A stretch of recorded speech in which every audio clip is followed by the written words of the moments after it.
muhanagure mu mitwe, muvanemo ibintu biciriritse byo kwiheba cyangwa kumva ko wowe urashoboye. Bigerageze, byange wagerageje, ubanze wumva ugira uwo mutima ushaka kugerageza gukora ikintu.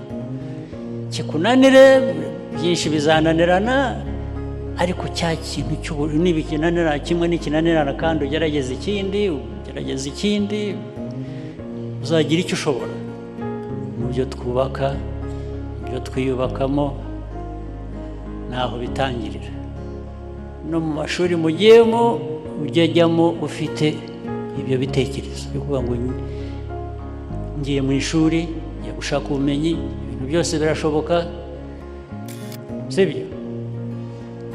Urwo ni urubyiruko rw'u Rwanda mbwira, ariko n'urundi rubyiruko urwo ari rwo rwose dufitanye isano cyangwa dufite ibyo duhuriyeho nk'urw'abandi banyafurika. Ubwo nabo ndababwiye, ariko kandi mujye mwibuka ko bimwe ibyo tubabwira, aho munyura, aho munyuze